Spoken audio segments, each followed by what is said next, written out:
Olá, seja bem-vindo à terceira aula da nossa semana Até o Último Homem. E você que está aqui agora aproveitando e não é o Alfredo, tem uma aula especial para você hoje.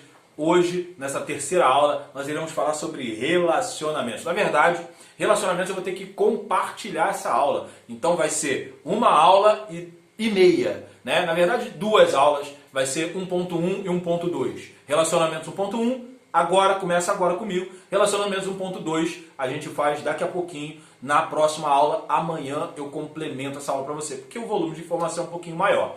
Tá? Mas lembre-se sempre, como eu deixo aqui para você, compartilha para quem ainda não viu, volta lá se você não viu o que está acontecendo antes, para você não ficar perdido, para que a semana seja proveitosa para todos nós. Fica comigo após a vinheta, vamos para a terceira aula.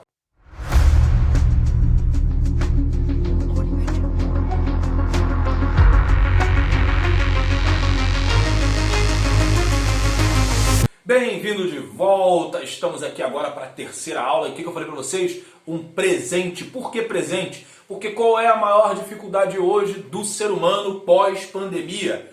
Talvez, se você está vendo esse vídeo e já estamos em 2021, quem sabe, talvez você não lembre, mas agora em 2020... contato foi restrito, máscara virou acessório, porque relacionar-se com as pessoas ficou mais difícil, você teve que se isolar. Então imagina agora que a gente está voltando gradualmente às igrejas, gradualmente ao convívio social, ter que lidar com pessoas que não sabem lidar consigo mesmo. E imagine aonde elas vão para a igreja, afinal, meu querido, como Cristo disse, eu vim para os doentes. Então, meu queridão, se a tua igreja é o hospital, eu acredito que é, porque a maioria das igrejas são hospitais, infelizmente, ou felizmente. Eu não sei qual a sua opinião disso. Aproveita, coloca aqui para mim qual é a sua opinião, o que você acha a respeito disso. Vamos compartilhar, vamos participar para que a aula fique mais dinâmica e melhor para você que está vendo o conteúdo, tá bom? E aí vamos ao que interessa, se relacionar.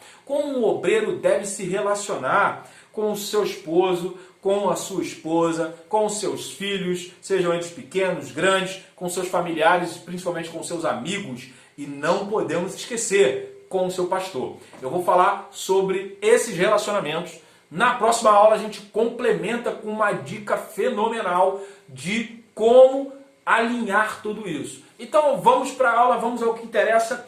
Como o obreiro deve se comportar com o seu cônjuge, mas se você preferir, com o seu marido ou com a sua esposa, com a sua varoa ou com o seu varão. Simples. Vamos falar sobre o papel do... Estamos falando sobre o obreiro, então eu vou falar do papel dele na igreja. Na igreja é inadmissível um obreiro bater boca com a sua esposa ou seu esposo, por exemplo, por ciúme, que é uma cena mais constrangedora do que um homem ou uma mulher de Deus perdendo a linha, como a gente costuma dizer por aí, descendo do salto, né, abandonando a graça e descendo ladeira abaixo para um escândalo. Isso faz com que aqueles que não são convertidos tenham maus olhos, até porque a palavra diz que somos uma só carne.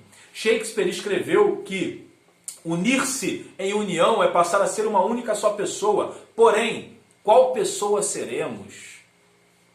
Aqui já fica a pergunta para você. Então, se você escolheu estar com alguém, se você escolheu alguém para acompanhar você no ministério, nessa jornada que é a vida, primeira coisa que o obreiro precisa é: vamos resolver nossos problemas em casa.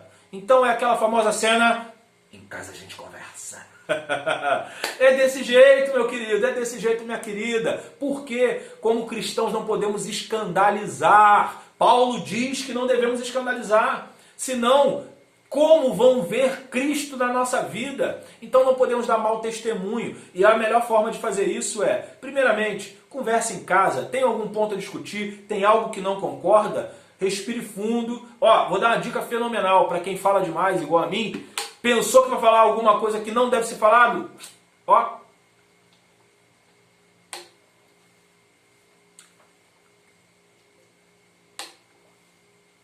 Bebe água. Além de hidratar o corpo, oxigenar seu cérebro, vai fazer com que você não se arrependa daquilo que iria falar. Porque a gente, quando está nervoso e de cabeça quente, acaba ferindo quem não precisa ser ferido, por imaturidade nossa. Então, tirando isso, qual outra forma de resolver? Gabinete. Agende um gabinete com o seu pastor, tenha um auxílio espiritual e alguém para poder ajudar vocês a encontrar soluções de uma forma racional. Se relacionar, claro que é muito difícil, mas não quer dizer que não pode ser bom, não quer dizer que vocês não vão conseguir. Pelo contrário, tá? Eu sou fã e defensor da instituição Casamento e vou continuar defendendo ela sempre que puder. Tá? Com os filhos, aqui vai algumas dicas fenomenais, tá? Eu vou começar sobre filhos pequenos. Filhos pequenos, se você tem que levar seu filho para a igreja, você é obreiro, precisa coisa... Gente, não tem coisa pior do que uma criança que não foi educada. E aí, como assim não foi educada? Nós temos, psicologicamente falando, tá? Eu vou só te dar uns pontos muito breves, porque o assunto não é esse, não vou me aprofundar. Mas tem crianças que com 2 anos já são tiranos, que já descobriram que basta gritar, chorar ou fazer uma pirracinha, que pai e mãe vai fazer tudo que eles querem. Gente, é muito mais complexo. Vamos começar a gerar autoridade com os nossos filhos, não poder. Porque quando a gente gera autoridade, a gente quebra a linha do poder ao qual eles tentam nos subjugar inconscientemente. Seu filho não faz isso de propósito. Ele faz isso porque ele aprende que dá resultado. E ele é muito pequeno para entender isso. Então você, o adulto da relação, você precisa começar a trabalhar isso. Procure pessoas que trabalhem com crianças que vão te dar ótimas dicas do assunto e vão ajudar você a como lidar melhor com esse tipo de relação. Na igreja, o que precisa ser feito? Se você tem que trabalhar, seu filho tem que ficar na salinha, por gentileza, você obreiro, se preocupe em auxiliar a tia da salinha de vez em quando com o seu filho. Se você sabe que ele é um pouco mais agitado, um pouco mais levado, vá lá, colabore também com as tias, tá? Não gere trabalho para os outros. Se preocupe que um bom obreiro é aquele que administra bem também a sua casa, sua família e seus filhos. Os filhos maiores são um pouco mais fácil em alguns contextos, porque eles já entendem, pelo menos, a forma como você quer tratar, abordar. Caso isso não ocorra ainda assim, procure sempre direcionar o seu filho para alguma atividade que ele goste, alguma coisa que ele já tem talento e que se envolva da igreja. Isso vai gerar conexão, tá? E quando você gera conexão, vai fazer com que seu filho se desenvolva muito mais e entenda muito mais o seu ministério e te apoie. É muito mais fácil você ter a sua família do seu lado do que ele contra a maré. Tá bom? E você, meu amigo, minha amiga, que veio de um lar que não é evangélico, cuidado com alguns comportamentos. Como assim? Eu vou deixar de frequentar festa de família? Claro que não. Por quê? Isso é uma opinião minha particular. Você precisa ser luz para onde você foi chamado. Sabe por quê? Porque a família é a única coisa que a gente não escolhe. Já percebeu? A gente escolhe amigos, a gente escolhe esposa, mas a gente não escolhe família. Você não escolheu seu filho, você não escolheu seu pai, sua mãe. Você não escolheu seus irmãos, seus tios. Imagina, vou escolher aqui, ó, esse cara aqui, não quero para meu parente não, porque isso aqui vai dar uma dor de cabeça danada. Ele já podia nascer crente, que era mais fácil. E às vezes nasce crente e, nossa mãe, o comportamento dele é bem complicado. Então isso também não é garantia de sucesso. Grave isso. Se você não escolheu, quem foi que escolheu para você? Caramba. Aí você vai falar, irmão, você está dizendo que Deus me deu aquela bomba que eu chamo lá em casa de parente?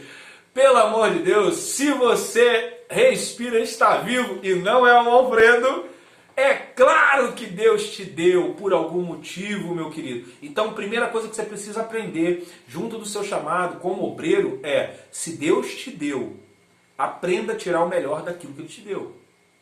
Como assim?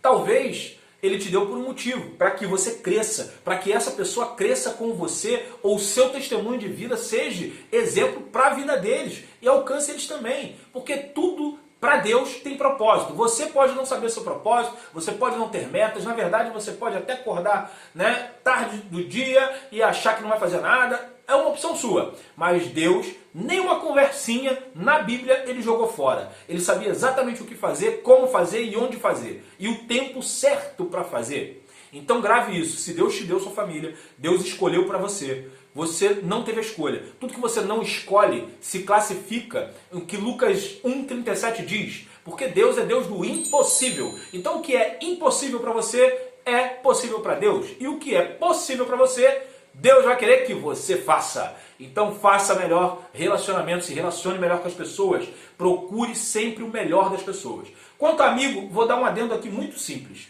Amigo só é aqueles que, na dificuldade, se transformam em irmãos. Se você não tem esse tipo de amizade, na próxima aula eu vou falar sobre relacionamentos.